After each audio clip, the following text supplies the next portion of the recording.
I want to do this live in person. Yeah, of course. Yeah, no question. Okay.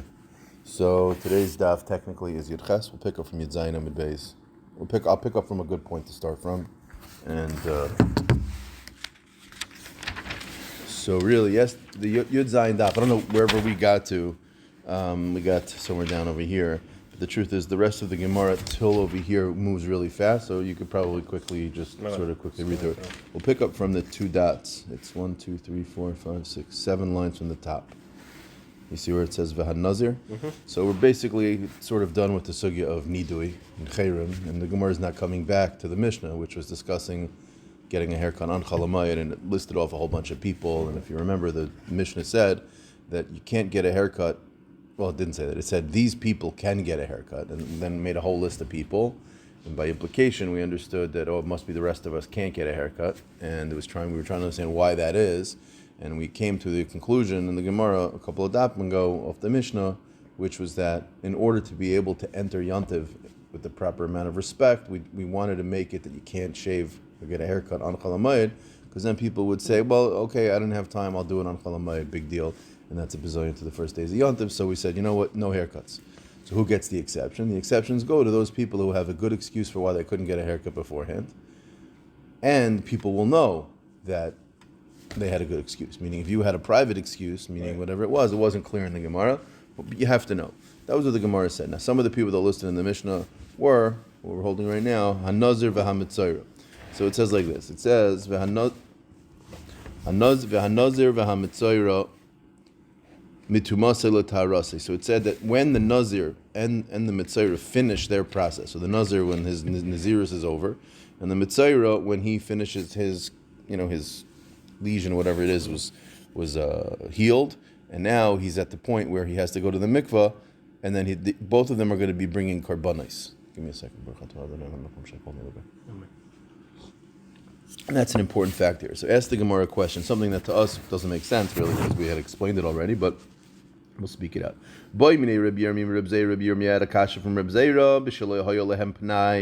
Are we talking about with those two people, the Nazir and the Mitzayir, where they didn't have any time? Meaning to say that the reason why they're allowed to get it is because it happened on Chalamayah that they finished. What happens if, let's say, the Nazirus and the Mitzayir finished their process a day or two before Yontif? Meaning they had an opportunity to get a haircut, but they didn't. So do we punish them the same way you and I get punished? Or no, do we say that pretty much when we speak about a Nazir and a Mitzayra, we mean across the board? Now, it's not really mentioned in our Gemara, but at least as it pertains to Mitzayra, this discussion already took place a little bit earlier, because the Gemara earlier had said, maybe let me bring a raya that it's only the Mitzayra we were trying to bring a raya, how do I know that a Mitzayra's dinim, what happens when a Mitzayra comes to Yontif? We wanted to prove that the Mitzayra's dinim don't apply on Yontif. And how do we see that the Mitzora's dinim don't apply on Yontif? Because you see that the only person who's allowed to get a haircut, that the Mitzora's dinim do apply on Yontif. Because the only person who's allowed to get a haircut is the Mitzora who's finishing his Tahara process. But if he is a day before, he wouldn't be allowed to take a shave. You see that the dinim of the Mitzora apply. We wanted to bring it. The Gemara says, no raya. Maybe really both the Mitzora that is finishing his process and even a regular Mitzora can't get a haircut. And why would that be? Because we'll say, and the Gemara gave a svar. The Gemara said, because we don't want to let him finish his Tahara process in the middle of Yontif, because we're nervous he might delay bringing his carbon until the second days of Yontif, and you're not allowed to bring a carbon on the second day of Yontif. So therefore the Mishnah needs to teach us that the guy who finishes his process is allowed to get a haircut, right? So the Gemara seemed to imply that even the person who's a regular Mitzayir would be allowed to get a haircut, and the Gemara didn't have a raya one way or the other. And we left it there because the discussion over there was that whole series of sugyas of Avel Menud the Mitzora, Avel Menud the Mitzora. But now we're coming to the discussion of the Mitzora himself, and you see the Gemara is having the same suffix. Maybe the halacha is not only is the Mitzora who's finishing his Tahara process allowed to get a haircut, even the one who hasn't finished his Tahara process. And that's the Gemara's question. I was pointing out that this isn't the first time we mentioned it. But anyway, is the din of the Mishnah only when they came into Yontiv, they didn't have a chance, and they finished their Tahara process or they finished the Nazirus or the Mitzayra on Chalamayid. Maybe it even means where they finished it a day before. Meaning they could have gotten a haircut before, and if they could have got a haircut before, why are they allowed to get it on Chalamayid? Didn't we just say 2 seconds ago that Chalamayid is usher because you didn't come into Yontiv properly, right? But why would we allow these guys to get a haircut if they had a couple of days before to get it? Amrle, what do you mean? It's a Mefursha Braisa Tanina. Kol elu she'amru mutarin legalech b'mayid. Everyone who's mentioned in the Mishnah that we say that it's mutter for them to shave, get a haircut on Chol HaMayid. And again, I don't know why I'm pointing this out now, but I find it interesting that we generally speaking, we use these terms interchangeably. Legalech means to shave. Taspiris means to get a haircut. So it could be, I don't know why we switch it up. But either way, they're interchangeably used. Kol elu shamru mutarin legalech b'mayid. All the ones in the Mishnah who say you're allowed to give them a haircut is b'shalehoya lehem pnai. Those people are all where they didn't have any time beforehand. However, aval hoya lehem pnai asurim. So that's the way we had understood it. However, it says specifically in the Brisa, naziru mitzayra. These two specifically, afal pisha hoya lehem pnai. Even when they have time beforehand, they're still allowed to get a haircut on Chol HaMayid. Now, why would we do that? So the Gemara mutarin shelo yisha karbanei sein is in order that they don't delay bringing their karbanis, meaning a nazir and a mitzora, part of their tahara process is to bring a carbon, and that carbon needs to be brought on time. So if we would, let's say, ask them from getting a haircut on Chol HaMayid, let's say the nazir is finished or the mitzora finished 2 days before Yom Tov. He could have gotten a haircut, and he should have gotten a haircut, but he didn't get a haircut. And really, you don't want them distracted before. Well, yeah, we don't want them to delay. And meaning, what's going to happen is as follows. Let's say he doesn't get the haircut before Yom Tov. Okay, he can't get it on Yom Tov. Now it's Chol HaMayid. So really, he should technically, mitzad adinim of Chol HaMayid, he should be usher to get a haircut because he shouldn't have done what he did. But what do we say to him? We say to him, you're allowed to get a haircut. Why? Because if we tell him you can't get a haircut now, in order for him to bring his carbon, before he brings his carbon, he has to get a haircut. So since he's going to have to now wait till after Yom Tov, it's going to end up being that he's going to be bringing his carbon like a week late. And that's not good. Meaning there's a specific din by a nazir, by a mitzvah, that they have to bring it on a certain point in time. So since by asering getting a haircut on a Chol HaMayid, we'd be delaying that. It without a haircut? No, the part of the tahara process. The haircut's not just a lukah. The haircut is a nazir and mitzvah were aser b'tasperis the entire time while they were a mitzvah and nazir. So part of their tahara process means they have to go through this process of, and one of them is by the mitzvah he has to shave his whole body before he goes to the mikveh. It's like a requirement halakhically.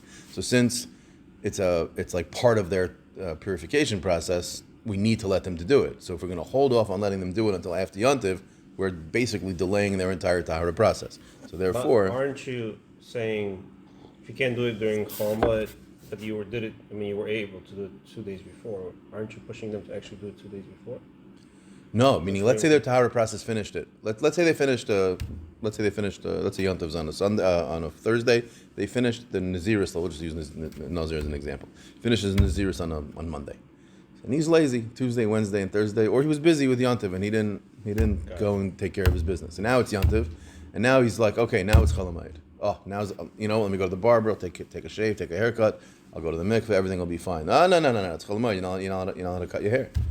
Oh man, so what am I? So how much far before Yom Tov you have to finish to start? What the Gemara really means to say over here is the din of the Isser to get a haircut for these two guys wasn't said. Meaning they're allowed to get a haircut on Chol HaMayid. Even if you're a Nazir and you're a Mitzayra, you're allowed to get a haircut. That's basically. Even you went through your purification period. No, then you're not a Nazir and a Mitzayra anymore. Then you're like the two of us, and then you couldn't get it. Yeah. But if you're that's what really, when the Gemara says, you're right, it expresses it in a funny lashon. The way it says is, if they had time, then we're going to say it's mutter, or we're going to say it's usher. You're asking, well, how much time are we giving them? The answer is we give them as much time as they need. It's the Gemara's funny way of saying, if he's still a mitzayra and he hasn't gotten his tahara process yet, we let him get a haircut on Chol HaMayid. I mean, you're right. I mean, on some level, imagine you have a mitzayra who's so lazy that he says, I really got to go to the mikveh, I got to go take a haircut, I'm so tired, I'm so bored. And he waits a month. At a certain point, you sort of have to ask yourself, really, this guy, we're going to let him... Yeah, but there is a change, right? I mean, for example, we talked about availability to wife and things like that and when you're not purified, right? Mm-hmm. So there's a period where he comes out, even though he hasn't finished his cleansing, he's prohibited to his wife or something like that, right? Well, there are a lot of restrictions still until he purifies. I mean, he's not allowed to eat karbanos. If he's a kohen, he can't have truma. There's a lot of things. He's tameh. I mean, he can't get rid of his tumah until... He can come back to the city, though. He can come back to the city if the kohanim paskin that the thing is nirpa and he's counted as 7 days of not seeing it come back. Then he's supposed to go get a haircut, shave his body, and go to the mikveh and bring his korbanos. It seems much from the Gemara that there's no limit on the amount of time. But anyway, okay, fine. No, it's fine. Tana HaKayin.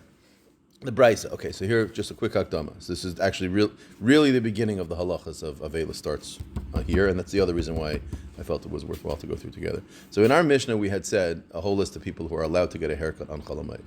So again, the Isser to get a haircut on Chalamayid is a Chalamoid halacha. There's a halacha that you are not allowed to do malacha on Chalamayid. Normally we would say it's mutter. This is safe to sort of follow the progression of the Isser. Really, you and I should be allowed to get a haircut on Chalamayid, because what do you mean? It's a tzarech hamayid to look like a mensch for Yontif.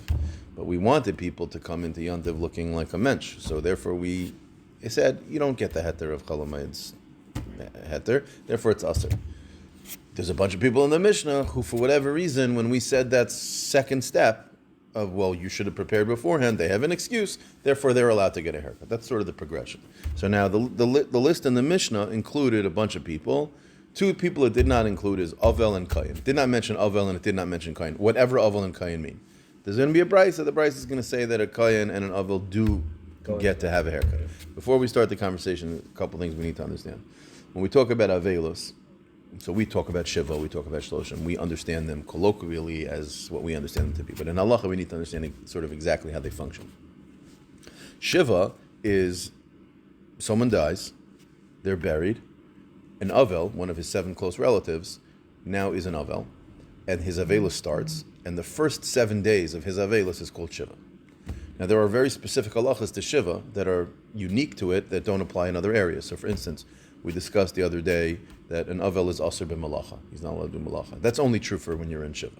Once Shiva is over, you could start doing malacha again. However, what happens after Shiva? Now you're in Shloshim. Shloshim is the 30 days.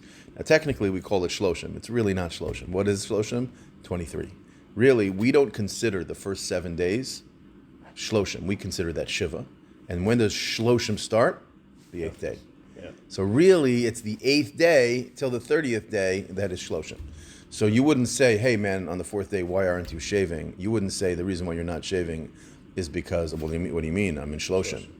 I'm in Shiva, and Shiva also has an Isser to get a haircut, an Isser to shave, and then you enter Shloshim, and Shloshim also has that. So that's number 1. Okay. Now number 2, that means on the 7th day you're in Shiva, on the 8th day you're in Shloshim. That's point number 1. Point number 2 is we had said earlier that when Yontiv interrupts a Shiva, or when a Shiva interrupts a Yontiv, whichever way it goes. So the halacha is that the Yontif is stronger. It pushes away the Avelis. Not only does it push away the Avelis that you're not allowed to act as a mourner on Yontif, it literally cancels the Avelis. So let's say you're in the middle of Shiva, and the 5th day of your Shiva, I shouldn't say you, person's in Shiva, and then it's Sukkot time. Sukkot falls out on the 5th day. The Avelis is over, Shiva's finished, and it's canceled. What does it mean it's canceled? Meaning we consider you as if you've already had your 7 days.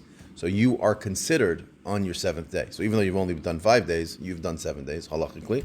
And your Shloshim starts with Yontiv. Now, Yontiv doesn't cancel Shloshim, as long as Shloshim has not started yet. Yontiv will cancel whatever it interrupts. So for instance, if it falls on Yontiv on the 5th day of the Shiva, it cancels Shiva. It does not cancel Shloshim, because Shloshim hasn't started yet. If it falls on the 10th day of your Avelus, well then Shiva's over, it's canceling Shloshim. So theoretically, the whole thing goes away. Meaning, and we consider it as if you've taken care of your Shloshim, you have Shloshim under your belt, and all of the halachas that are unique to that period of time go away. So for instance, if it falls on the 5th day of your Avelus, so then only those halachos that are unique to Shiva go away. So for instance, if let's say Yontif falls on the 5th day, you still have an Isser to shave after Yontif is over. Why? Because shaving and taking a haircut are not unique to Shiva, because they apply during Shloshim also. Yeah. Whereas Malacha, that's done. You can stop, you're allowed to work now. Now granted, it's Yontif, so you can't work, but the point is that whatever those Malachas that are specific to Shiva.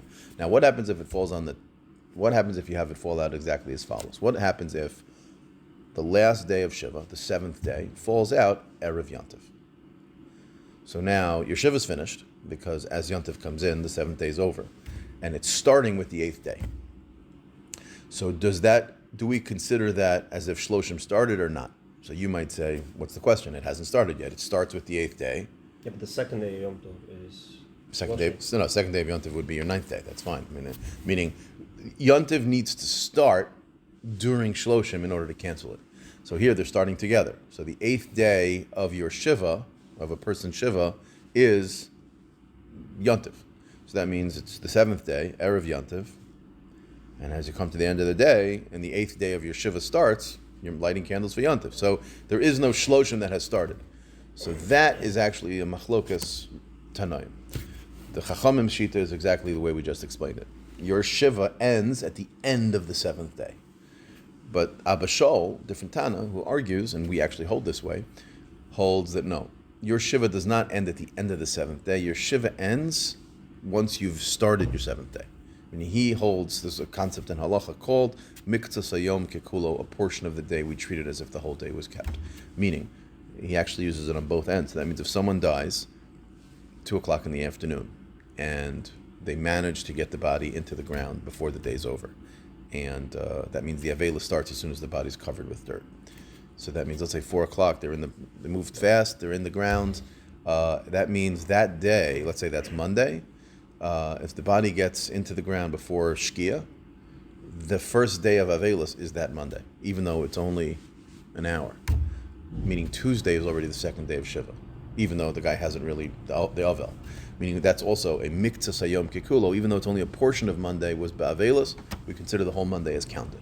So therefore, and so just like it works in the beginning, it also works like that on the end. That's why, by the way, if you ever ask someone, hey, when are they getting up from their shiva when you're going to go to pay a shiva call, they'll always say, well, they're getting up Thursday morning, early. Why? Because Thursday is their 7th day, and as soon as they wake up in the morning on Thursday, they've already, their Thursday's done.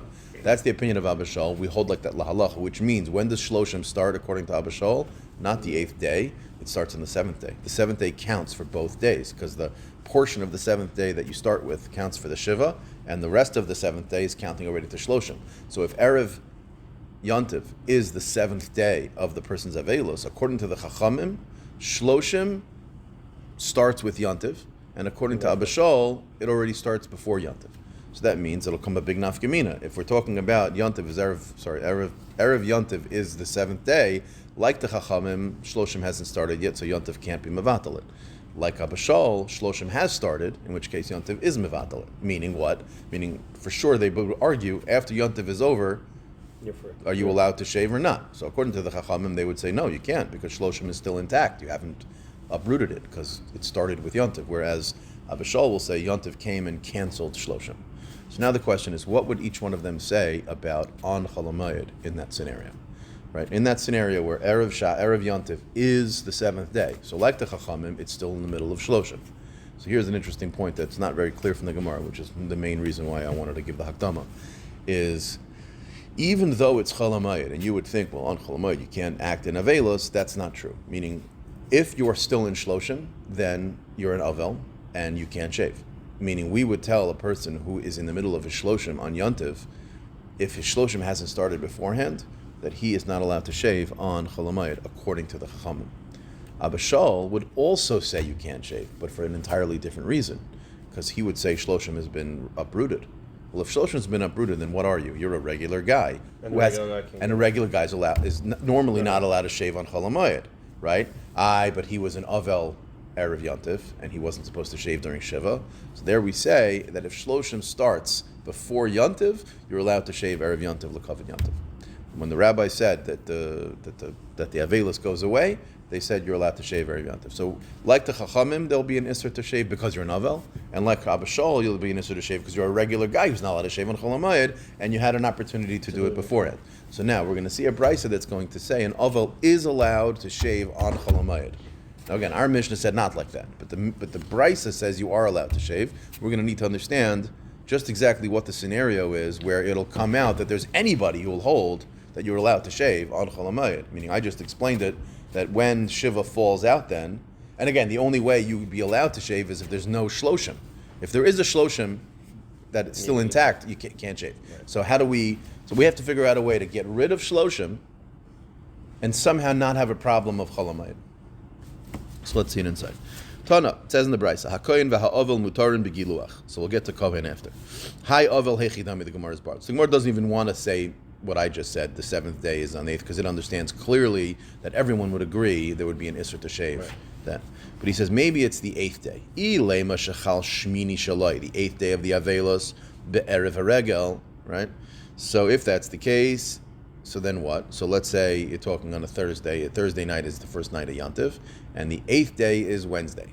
So according to the Chachamim, you have the whole eighth day. The eighth day is the beginning of Shloshim, and according to Abba Shaul, you have the eighth day plus the 7 days. So Shloshim has started according to everyone. Yep. So in this case, Shloshim is gone. Yontif knocks out Shloshim, meaning what? Meaning he's now allowed to shave Erev Yontif, because like we said before, the rabbi said you're allowed to shave beforehand. So then Erev Haregel. So why would they be allowed to shave on Chol HaMoed? The only way you'd be allowed to shave on Chol HaMoed is if you didn't have the opportunity to do it beforehand, like the people listed in the Mishnah.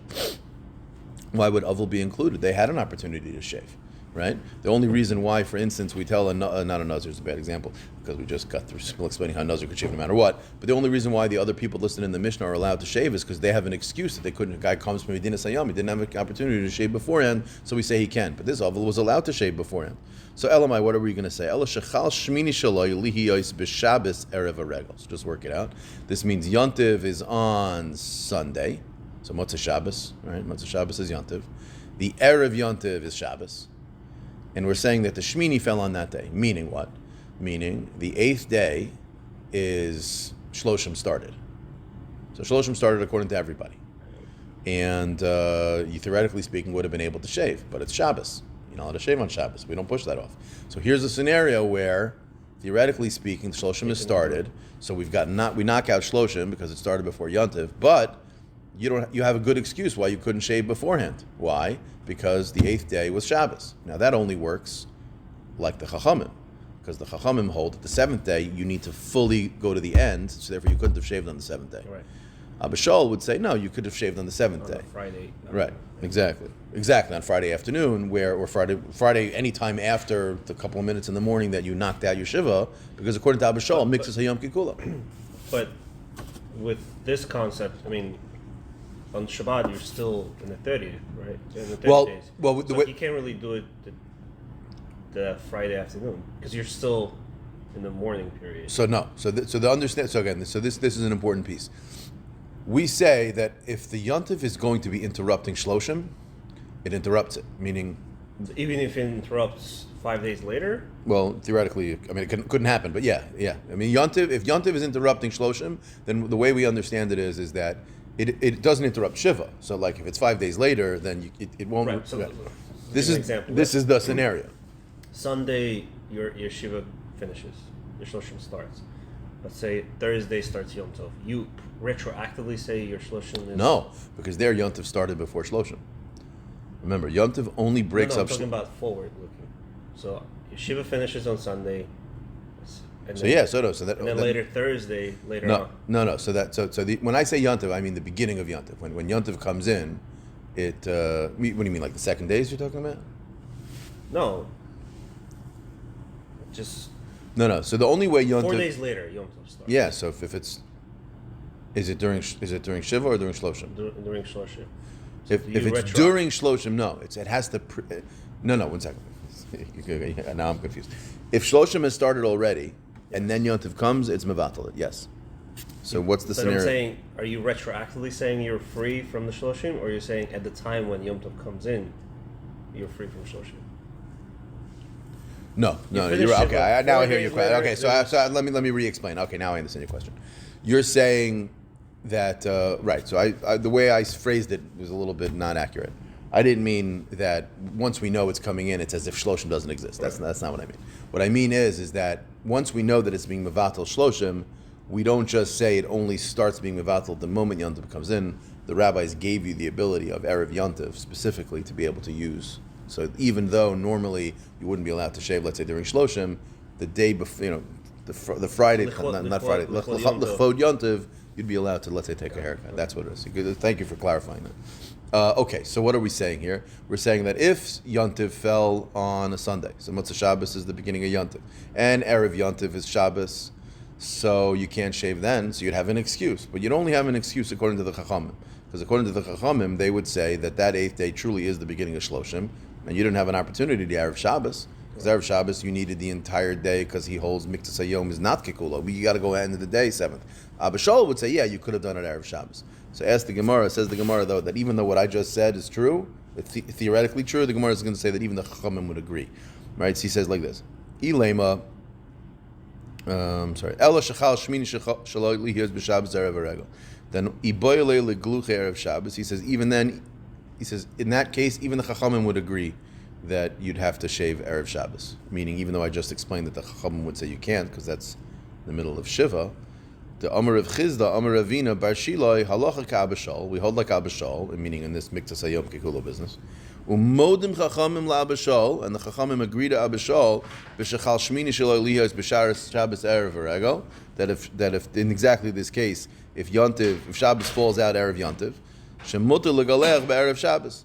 So that even the Chacham will be masking that although normally I hold that Shiva ends at the very end of the 7th day, in this unique scenario where Erev Yontiv is Shabbos, even the Chacham will be masking that you could shave before. The point is that you can't, we're still looking for a scenario where everyone will agree that Shloshim is gone because Yontiv has been Mavatlid, but you'd have an excuse why you didn't shave. We haven't found it yet, because even the Chachamim over here would agree you could shave Erev Shabbos. And since you could shave Erev Shabbos, you had the opportunity to shave. Why are we allowing you to shave on Chol Moed? Yeah. So Gemara says, Lo tzricha. Elamai, what are we going to explain? We're talking about the following scenario. Shechal shvi'i shaloi lihiyos b'Shabbos erev regel. So same case, except that it's not the Shmini, it's the Shvi'i. So Yontiv is on Sunday, Erev Yontiv is Shabbos, and Shabbos is also the 7th day. So now, like Abba Shaul, Shloshim has started. Right? Because it started on Shabbos. You can't, right? No one's going to let you shave on the 6th. That's already that's the 6th day. No one holds that day is going to be allowed. That's mamish in the middle of yeshiva. So therefore, Abba Shaul is going to say Shloshim has started, and since Shloshim has started, and I couldn't shave Erev Yontiv because it was Shabbos, so Abba Shaul will say you could shave on Chol Moed. Because why wouldn't you be allowed to? Shloshim's gone. Chol Moed Isser. What do you mean? I didn't have an opportunity to do it before Yontif, so I should be allowed to do it. Whereas the Chachamim are going to say, no, Erev Yontif was Shabbos, which was the 7th day, which means Shloshim has not started yet. So the reason why, according to the Chachamim, you're not going to be allowed to shave is going to be because, what do you mean? Nothing to do with Chol Moed. The reason why you're not going to be allowed to shave is because you're an Ovel, and you're in Shloshim. So therefore, it's not listed. So you might say now, okay, so 1 second, how does that work? Our Mishnah says an Ovel's not allowed to shave. The Brisa says that an Ovel is allowed to shave. Zot Gemara, exactly that the machlekes between the Tana of our Mishnah and the Tana of the Brisa is the machlekes between the Chachomim and Abba Shaul. Tana Bera, the Brisa Savarlok Abba Shaul. Why? The Amr Miktas Hayom Kekulo, and therefore V'yom Hashvi, which is also Shabbos, Oiloloi Lakanu Lakan, V'kivin the Shabbos Have Onusu. He couldn't shave on that day. And since he was an Einus, he wasn't allowed to shave. The halach is going to be that his Shloshim is gone. He has an onus, that's why he couldn't shave on Chol Moed. Therefore, the halacha is that's why he's the author of the Brisa that says that an Ovel is allowed to shave. Tana Didan, whereas our Mishnah says that an Ovel is not allowed to shave on Chol Moed, Savar Karabanan, and it's again talking about this case where it fell out that Erev Yontiv is Shabbos and it's the 7th day, and since it's the 7th day, Shloshim hasn't started. He's still an Ovel, so therefore he's not allowed to shave. So it comes out the reason why, if you'd ask the Chachamim of the Mishnah, why is an Ovel not listed here? They'll say because an Ovel's never allowed to shave, not just on that 7th day. Because like we explained, on the 7th day he wouldn't be allowed to shave. If the 8th day falls out, he wouldn't be allowed to shave, meaning an Ovel's never going to be allowed to shave. So you don't have to make our Mishnah like a unique case. According to Chachamim, there's no scenario you'll ever find an Ovel being allowed to shave. He's still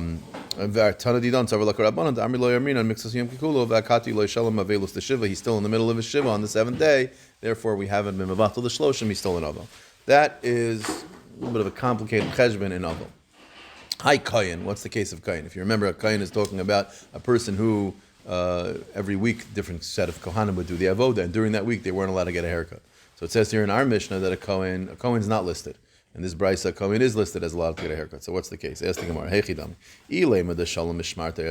we're talking about where his mishmar, his week, finished on Erev Yontiv, and by the way, they always finished on Shabbos, which means the Gemara is saying, if you're going to tell me that it's where Shabbos was Erev Yontiv, right? So if Shabbos was Erev Yontiv and he finishes it on Shabbos, so then Iboyle Liguluche Erev Haregel, meaning Erev Haregel here will mean Erev Shabbos, meaning We said in the Brisa, when we talked about the Isser to get a haircut for a Kayan, that he's not allowed to get a haircut that week, but he is allowed to shave on Thursday, L'Kavod Shabbos. So too over here, he'd be allowed to shave. Why? Because if he's doing it L'Kavod Shabbos, he's doing it L'Kavod Shabbos. So he should get this haircut before Shabbos, which will anyways help him for Yontif. So that can't be, because since he could have gotten the haircut beforehand, why are we going to allow him to get a haircut on Chol HaMoed?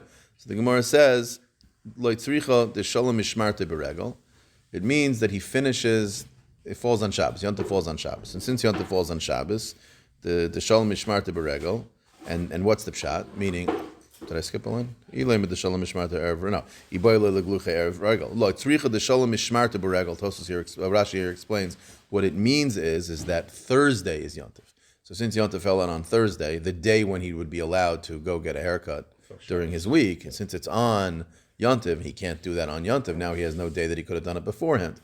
So he has an excuse. So mitzad the din of Chol HaMoed, he should be allowed to get a haircut. So the Gemara says, however, that our Mishnah, who holds that a Kohen still can't get a haircut, even though theoretically speaking he should be allowed to get one, is Tanadidan Savar Kivan de Tnan. Since we learned in a Mishnah that Beshlosha Prakim on the Gimel Regalim, Beshana Hayu Kol HaMishmaros Shavos, that the Mishmaros were Zocha in the dinam of meaning normally the Kohen worked his Mishmar week, except 3 times a year they also worked, which was during the Yom Tovim when there was a ton of Karbanos. All of the Kohanim would come back to help with the Avoda.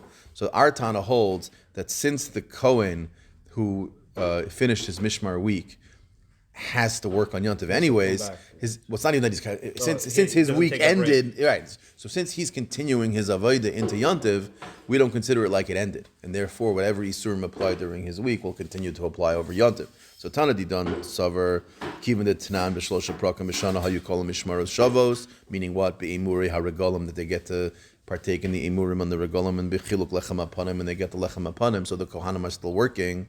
It's like their whole mishmar hasn't finished, and therefore whatever Yisurim applied the week before is going to continue applying, which means there's going to be an Isser to get a haircut.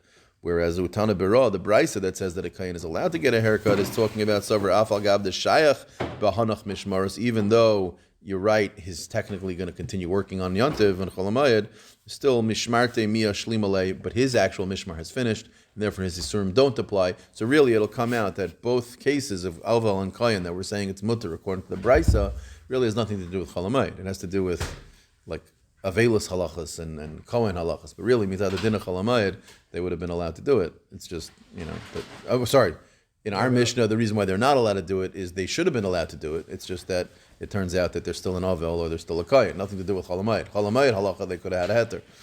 But either way. All right, let's maybe move a little bit. Everyone that we say in our Mishnah, you're allowed to get a haircut on Chol HaMoed, mutar legalech, b'yamei evlon, if it turns out that they also happen to be Avelim, meaning a person becomes an Avel and in the middle of his Avelos, he finishes his Naziris, he finishes his Mitzayro, or he's in Medina Sayyam, the halacha would be he'd be allowed to get a haircut. I the Gemara of a Hatanya, I have a brisa that says Asurim. When we're saying it's mutter, we're talking about where someone Nebuch had 2 Aveluses, one after the other. So he became an Avel, and then he didn't even have a minute between the end of the first Avelus and then now the second Avelus comes. And now he's literally going, and if he, let's say it's Shloshim against Shloshim, you're talking now he's already 60 days without a haircut. So what we would be saying over here is he'd be allowed to get a haircut. Ask the Gemara, 1 second. So you're telling me the people in our Mishnah are allowed to get a haircut if the way it works is they became not the people in the not the din of the Mishnah, but the people of the Mishnah are allowed in their second Avelis to get a haircut because they've had 2 Aveluses in a row. Ask the Gemara, Ibish takfu Avelov. Why do you even have to say all of these unique cases? Everyone is allowed to, if you have 2 Aveluses in a row, we are makel with the second Avelus to get a haircut. Because they say in a brayse, the Tanya, takfu Avelov zerchazeh, when you have one Avelus followed by another Avelus, hichbid saro, if his hair got too long, makel beter, you can cut it off with a blade. And you can clean his clothing with water. So you see the Isurim of an Avelus don't apply. The Gemara says, yeah, you're right, you can do those things. But you could do them, but you need to do it with a shino. You can use a blade to cut your hair, you can't use scissors. You can use mayim to clean your clothing, but you can't use like soaps and detergents. So therefore, what we're saying over here is if you're one of these unique people listed in the Mishnah and you become an Avel, the halach is you'd be allowed to get a regular haircut and you don't have to worry about a shino. Amr of Chiz is also maris. What we're coming from here is we see that an Avel is Asar bit Tachbaises. Meaning, apparently, Rav Chisda did not know the brises we saw earlier, where we had learned from there that an ovel can't bring his clothing to a laundry. He says from here you see that that's also fine. Just like we learned that it's also to get a haircut or shave on Chol Hamoed, kach also lital tzipernayim b'moed. You're not allowed to cut your nails on Chol Hamoed. Divrei Rabbi Yehuda. So Rabbi Yehuda holds that tzipernayim is aser, whereas Rabbi Yossi matir. So Rabbi Yossi and Rabbi Yehuda argue about whether a person is allowed to cut his nails on Chol Hamoed.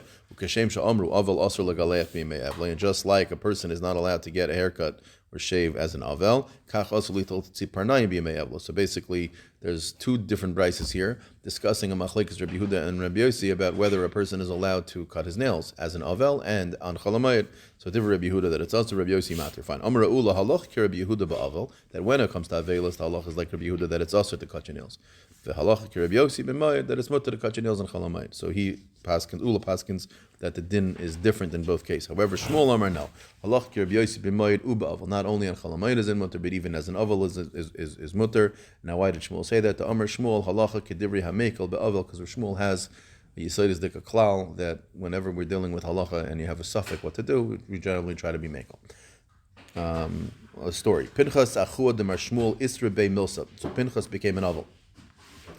All Shmuel and Mishal Taima Minei. So Shmuel came to his house to sort of console him, to give him, to basically pay a shiva call.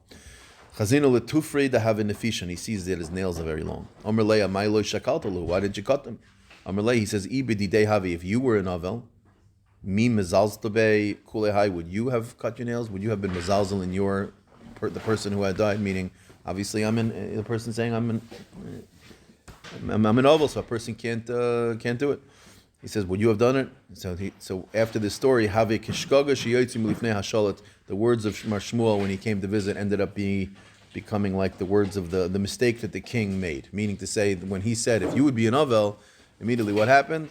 Shmuel became an avel. Ve'isra be'milsa b'Shmuel. Shmuel became an avel right afterwards, and obviously he was very angry because Pinchas said this to him.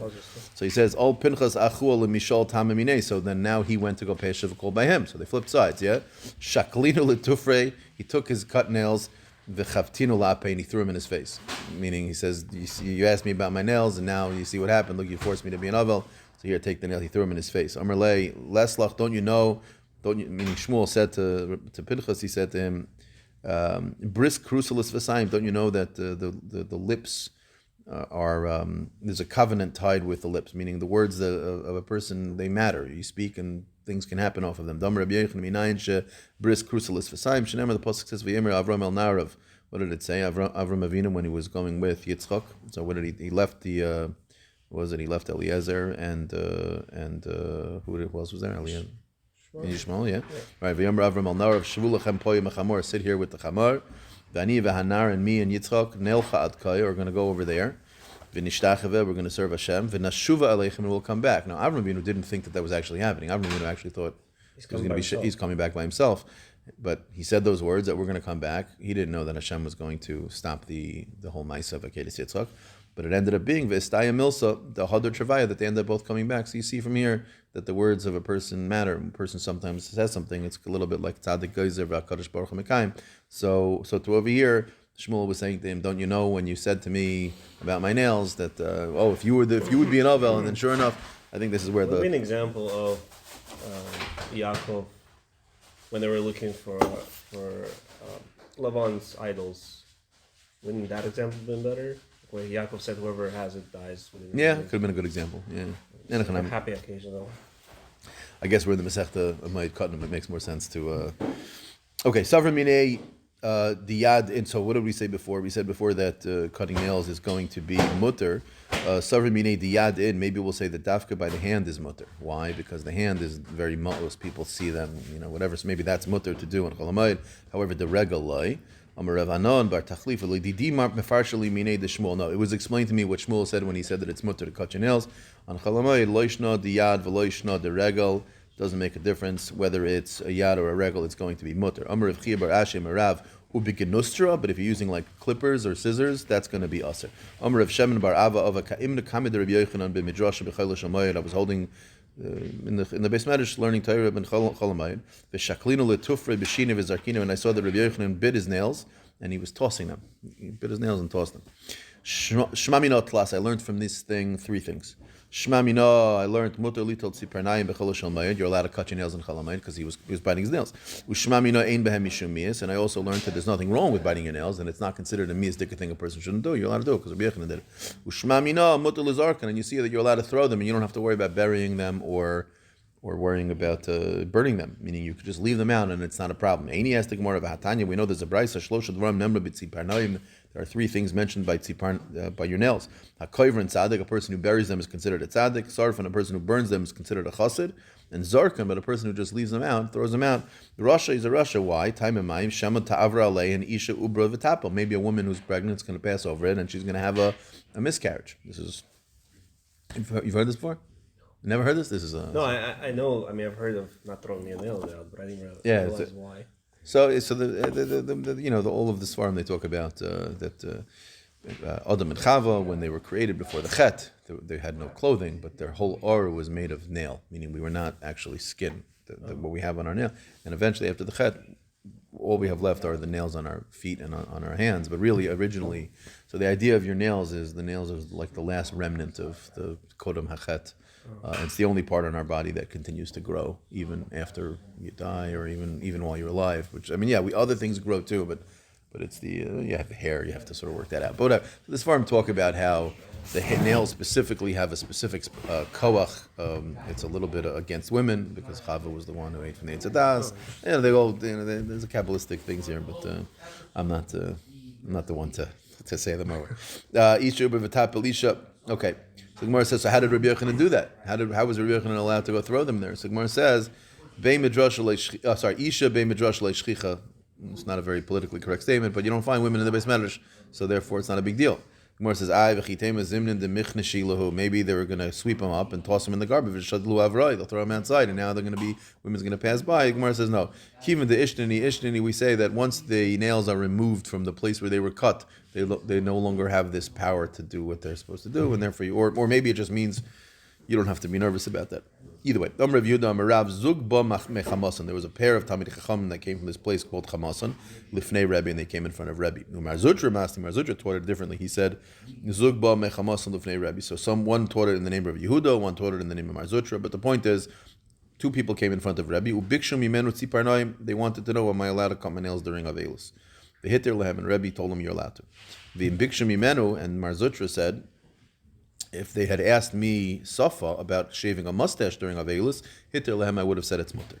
Shmuel Amar, and Shmuel said, Af Bikshami many. No, they actually did ask of me Safa, Vehitter, meaning Vehitter Lehem, meaning you're allowed to shave your mustache during Avelus. Amar Avitul Safra. Safra, they say, could be that he was a sofer, but also Sapara, could be he was a barber. So that means he's about to tell us halachas of shaving, which will make sense that if he was a Sapara, a barber, he might know his halachas. Yeah.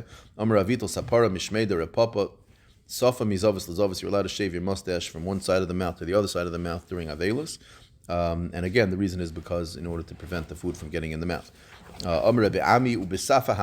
He says, no, it's only the part of the top of the lip that actually is on top of the mouth where the food goes in, not just for beautification purposes. It has to specifically only be during Avelus that's going to prevent food from getting in, or it's going to be a mess. It's going to be mias.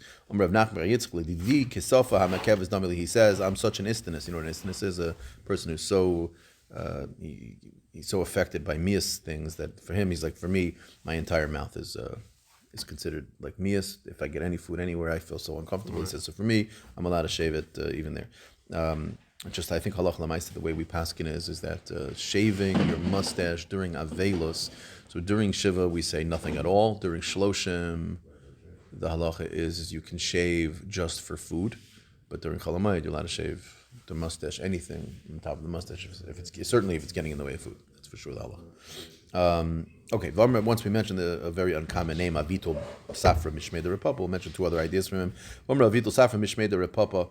This is a very interesting Gemara here. Paro Shahaya B'Yemei Moshe, the Paro that was in the days of Moshe, Hava Amma, he was only an Amma tall, which means he was basically 2 feet tall. Vizkanoi Amma, his beard was an Amma. Uparmashtaku, and his Amma, his Aver, his Osamakam Aver, was Amma Vizeris. So this is obviously not to be taken literal, right? Meaning, it doesn't make sense. I mean, he's an Amma tall and is. Yeah. Be a dwarf with a bunch of. But so I think the Mefarshim explained that it's it's like a derech mashal. It's like making a joke almost about Paro, that his stature was so small, his zaken, his beard was so small because he didn't have chachma. He wasn't a smart man. But his taiva was tremendous. And so therefore they're saying that his aver was even bigger than he was, so to speak. But because I think an azeres is a half an amma, so it doesn't make sense that his whole even if you say he was a dwarf, it doesn't help. But the point is that the statement was basically trying to point out that Paro was a bigger Baltaiva and he was a man of low stature. L'kayim mashenemer, like it says in the pasuk, ushval anoshim yakim alei, that it'll be set up to be a low man, is referring to Paro.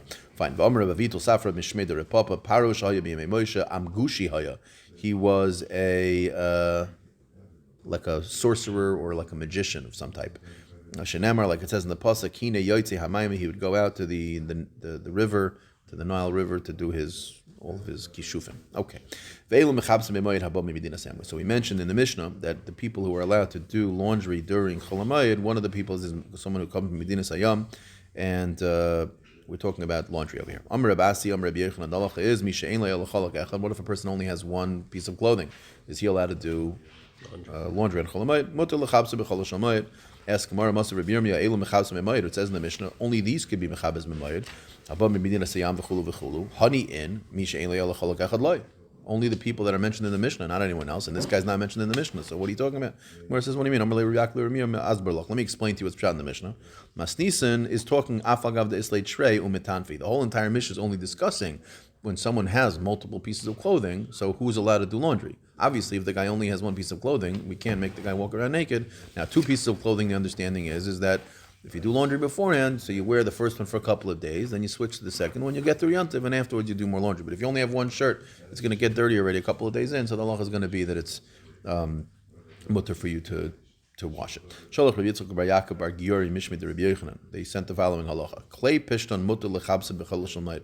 If you're talking about flax gets dirty very easily, and therefore you'd be allowed to wash flax on chol hamayit. It happens to be true. I don't know if you've ever owned a piece of flax. I generally don't, because you can basically not wear it with anything. Linen. Yeah, linen. It's like you wear it one day and you take it off after the end of the day. You look at it, it looks like it's been through World War III. But either way, so klei pishna mutar lechabs b'chol shalmayid, you're allowed to wash it. Masiv Rava says, I have a kasha. It says in the Mishnah that what's mutar to clean on yon chol hamayid, metapchas yadayim, the hand towels, metapchas safarim, and barber's aprons. So you see honey in klei pishton loy. So how could it be that you're telling me that klei pishton is going to be mutar? Amarlei, no. Let me explain to you the Mishnah. By mastisan afilu disharmini. The Mishnah is talking about all regular minim, but pishton is obviously a unique thing that would be separate. Amar bar. How does it have it over there? Hidayah. Amar bar Hidayah. Lididi chazili yamashal Tiveria. He says, I once was by the Kinneret River, by the Kinneret Sea, and I saw the mafkila mishichle demani. They were taking out these large buckets or trunks or basins or whatever of flax. Kisna b'chol demayot on chol hamayid. So the mafkila mishichle demani, they were taking out these large basins, kisna of flax b'chol demayot. So what do you see? That people were to be cleaned in the Kinneret, right? So obviously you see that they were doing tachbaisis on chol hamayid. Maskiv Abaye says, "Man leimalon de beratzin chacham mabdi." Don't bring me a raya just because people are doing something that it means it's mutter. Meaning the whole shiloh was, can you clean it or not? And it's funny, Abaye was the one who 2 seconds ago explained it that it is mutter, and I'll explain to you it's not a kash in the Mishnah. But Abaye is saying, don't bring me a raya from what people are doing in the street. Look in the Mishnah for the raya. He says, "Dilma shaloi beratzin chacham mabdi," so therefore there's no raya. Okay, new Mishnah. Sorry, quick question. Yeah. When they say don't bring people, a lot of times they bring people doing something. Yeah, but not from regular people. They'll always bring from Rabbi Yochanan, Mar Zutra, someone who we know. If you so those people can have fault. It's not that they can't fault. It's a bad habit of biting your nails. People have those bad habits. And so, you ask a good. You're asking a generally good question, but I guess when it comes to specific people, they're very careful about everything they do. Listen, let's put it this way: if you saw me biting my nails in Chol HaMoed, don't bring me any rayas from the fact that I'm cutting my nails. But if you saw Moshe Weinberger cutting his nails or something like that, yeah. But that's a fair point. But I guess here it's specifically, it doesn't. Easy. You notice they don't say any names. I saw a bunch of people. I saw a bunch of launderers. Whatever. I also think there's significantly more amaratzim then than there are now. Meaning, what I mean by that is the the chasm between, like for instance, the difference between you and Rav Moshe Weinberger is not nearly as large as the difference between Rabbi Yochanan and the barbers of their time, or the launderers of their time. Meaning, generally, if you didn't learn, if you weren't a person learning, you knew nothing. Like you weren't a bad guy. You just didn't have time. Like nowadays, you could be a balabas and find 2-3 hours a day to learn. Like you can learn the. I guess back then they also didn't have. They didn't have anything. It's unbelievable if you think about it. Really. Let's cover a little bit of ground. Doesn't look like we're getting a minion, but hopefully we'll get a couple of people. Okay, says in the Mishnah, Eilu kosvin b'mod. The following people are you're allowed to remember. Ksiva is a malacha, so theoretically speaking, you shouldn't be allowed to do it on Chol HaMoed. But however, the following people are allowed to write on Chol HaMoed, and we're going to list a bunch of different types of scenarios where a sofer could write stuff up. Kedushay nashim, which we'll see in the Gemara exactly what it means. Doesn't mean the shtar erison exactly, but it's talking about when a man marries a woman. The gittin, you could write gets. Shovrin, receipts. Daitiki are wills. Matana, so a contract for a gift. I don't know what type of contract you would need, but whatever it is. Sometimes when you give a gift, you'd want to have a shtar. Upruzbulin, or I don't know. I guess if you're giving a gift, even if the gift isn't out of like love, but let's say you're giving a business gift, you want to keep track that I sent you a gift so that I know how much I gave you. Or maybe it's just for your tax purposes. Upruzbulin, a pruzbul for shmita, right? So to write a pruzbul so that the loans shouldn't become. What's the word? The loans shouldn't become. What's the word in halakha? Mishamet. Cancel, I guess would be. Fine. Igrais shum. What about property evaluations of, let's say, assessments? In the igrais mazain. So let's say you had a father a guy was marrying a woman who's bringing a daughter in. Technically, he's not responsible to cover her costs, but he wants to cover it. But he wants it to be written up in a shtar how much he's putting towards her support. So he writes it up in a shtar. Shtari chalitza, when a woman and a man dies leaving no children. So there's a din yibum. So the halacha is if, let's say, the wife, the almana, doesn't want to be with the brother, so she could choose to do chalitza. So what they'll do is they'll do chalitza, and then they'll write up a shtar and send it to Bezdin to leave it on file that this woman did chalitza, so you don't have to worry about whatever. Umiyunim, so the halacha by miyun is, so normally a father is allowed to marry off his younger daughter before 12. Let's say the father died. So the halacha is the mother or the oldest brother is also allowed to marry her off. However, that marrying off is only midarabanan. The daughter has the opportunity when she gets older to say, I don't want that guy. That's called miyun. But if that happens, we have to write it up as a shtar, so therefore miyunim. Ushtari birurin, also like if they would have Yerusha, they would split it up, they would want to write out who's going to be getting what. Gzeiras Bezdin, various different shtaras that Bezdin would require for just their own, not even shtaras, just like, I'm thinking of like administrative purposes, just to sort of manage Bezdin. The Igrei Shal Rashais or Rishus, depending on how you read it. The letters of the government. If, let's say, for whatever reason, you have to write it up for governmental purposes, that would be mutter. So, but basically, the Mishnah is listing off a bunch of scenarios where writing would be mutter. And again, without getting too far into the conversation, why would writing be asur on Chol HaMoed? It is a malacha, but it's certainly a malacha that has zero tircha, right? So you have to sort of work that out. But either way, Amr Shmuel, mutter la'ares isha b'chayla shal bayad. You're allowed to get married on Chol HaMoed, specifically the first part, right? The erison, the kiddushin, not the nisuin. So like the writing, the harei mikudeshesli part. That you're allowed to do. Why? Shami yekadmenu acher, because maybe someone's going to jump the gun and get the woman before you. Let's say you found the girl you like. You're going to wait till after Yontiv. She'll already be hitched up with someone else. So lema misayele. Let's bring a raya from our Mishnah, because it says in the Mishnah, veilu kaisun b'mayadei kiddushin nashim. You see, you're allowed to write a shtar to marry a woman, like Kiddush Shtar. So let's bring a raya that you're allowed to get married in Chol HaMoed. My love, Shtari Kiddushin Mamish, doesn't maybe mean like exactly what we just said, and it's a raya to the Din Shmuel that you're allowed to get married in Chol HaMoed. Lo, not a raya. Shtari Psikta, it's talking about the dowry that you're going to be, each parent's going to be giving. Ukedur of Gidel Amarav, Dam Rav Gidel Amarav, Kama Atanosim Lebincha, Kach Vekach. Kama Atanosim Lebitcha, Kach Vekach. The parents talk to each other and say, you give to your son this, I'll give to your daughter that. Omdu v'kidshu, let's say they came to the agreement, they made the kiddushin, kanu, the kinyan is chal, and now each one owes, hein hadvarim aniknim be'amira, these are all of the things that your kona even just was speaking, but afterwards they're going to want to write it down, so you have to write it down in shtar psikta, that's what it means in our Mishnah, but not actually making kiddusha isha. Okay, so fine, so Shmuel's din that you're allowed to get married on Chol HaMoed, we don't have a raya from our Mishnah. Lema Misayele, I'll bring a different price. Ein noisen nashim b'moed, you're not allowed to finish the kiddushin, like the nisuin, chuppah. That you can't do on Chol HaMoed. Loi besulos, lo almonos, loi miyabmin. You can't do yibum. you can't finish the marriage with a basula or an almana. Why? This is considered a simcha. We saw this earlier. Because of ein marvin simcha b'simcha. However, what do you see? It doesn't mention anything about the beginning of kiddushin. Hala ares shari. So you see the erisin's mutter. So let that be a riot of Shmuel that you're allowed to get married on chalamayit. Where it says loy mibaya kamer. No, it's including erisin also that it's also. Why? Because loy mibaya it's for sure true that for making kiddushin initially, where the loy kavod mitzvah, that's not even a mitzvah because the mitzvah of course is puravu. You don't have puravu until you get to the nisuin. Ela afilu lisa nami de kavod mitzvah aser. Even if you're doing the mitzvah, it's going to be aser because of ein ma'arvin simcha b'simcha. Toshma, the Tana de Beis Shmuel, another riot, potential riot for Shmuel's din. Ma'arsin of a loy koinsin. You can make erisin, but you can't do chuppah. Ve'ein oisin sudas erisin. You also don't do the suda of erisin. Ve'loy miyabmin, and you don't do yibum. All on chalamayid. Mipnei shesimcha hiloi. So shma mina. So therefore, you see a riot for Shmuel's din that you are allowed to get married on chalamayid. It says in the Furish.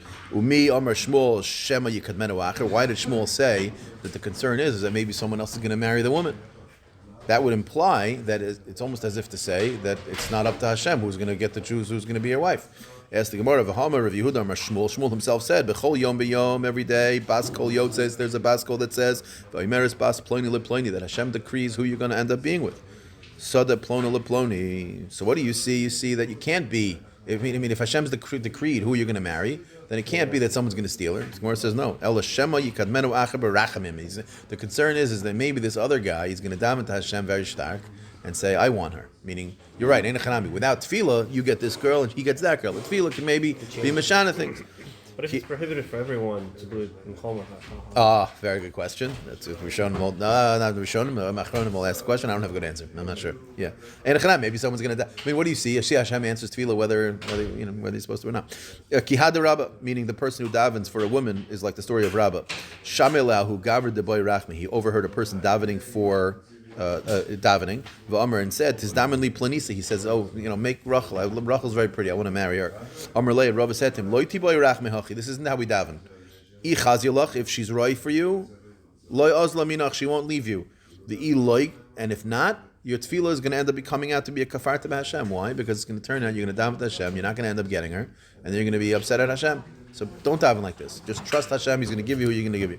Basar hachi, and after this, Shamei, he heard the same guy, the Kamer, who was saying, obviously he married the woman. O ihu liyamus mikma, he was davening that he should die before her. O he or she Thomas mikame before him, meaning to say he ended up with the wrong woman. Meaning kachave, he davened for this woman, he ended up marrying her. And it turned out it wasn't good for him. Meaning exactly like we said. And Rabbi said to him, Amar lei, lava minalach, did I not tell you, like tiboy the milsa, that you shouldn't pray for this? Did I read that wrong? Loi tiboy Allah de milsa hachi, or no? Loi tiboy Allah de milsa. Does it say over there where the stop is? Is it hachi amarav? Yeah, no, hachi amarav, right? No, amarav is separate. Oh, okay, fine. So it's loi tiboy Allah de milsa hachi. You don't daven like this. Fine. Amarav Rav Mishum Reb Reuven ben Anstropoli min haTorah min hanavim min haksuvim. Hashem ishal ish. We have psukim in the Torah, Nevi'im, and Ksuvim that say that Reuven's going to get Rachel. Min HaTorah d'chsiv, the pasuk says v'ya'an lavan u'bisuel v'yomer meHashem yatsa adavar. He said that from Hashem came this shidduch. U'min haNevi'im d'chsiv v'avav v'imay lo yadu ki mei Hashem hi. So you see that it came from Hashem. Min haKsuvim d'chsiv bayis v'hom, a home and riches, nachlas avos come from the parents. However, mei Hashem isha maskelas, from Hashem comes a wise woman. Just a couple more lines and then we'll hold. Rab Mishum Reb Reuven ben Anstrofili, the army law b'masni satana. Some say it's in a brisa. Reb Reuven ben Anstrofili, the following: Ein adam nechshe bedavar el imkein asahu. A person is not considered. If let's say there are rumors about a person that he did something wrong, the rumors are generally speaking a good proof that they actually, whatever the rumors are about, are true. The imlo asa kulu, and if he didn't do the whole thing he's being accused of, asa miktasa, he did a little bit. The imlo asa miktasa, if he didn't even do a little bit, hear her believe lasaisi, he at least wanted to do it. The imlo hear her believe lasaisi, ra chayim shasa v'samech. He saw other people doing it v'samech. He's pointing out that if there's a rumor about a person, the rumors generally speaking, if the rumors persist, they tend to be true. Master Reb Yaakov, how could that be? The pasuk says v'chapohu b'nei Yisrael dvarim asher loikein al Hashem elokehem. V'yichapu means fabricated. So you see that the Klal Yisrael fabricated stories. So you see that you can start a rumor and they were completely made up. So which one is it? So he says, no, hasam lahachis David. If you're right, if someone's starting a rumor just to anger someone, that's a different story. But if there's a legitimate rumor about someone, then it usually means that. Toshma, he says, another case, v'yikanu leMoshe b'machane l'Aaron kodesh Hashem.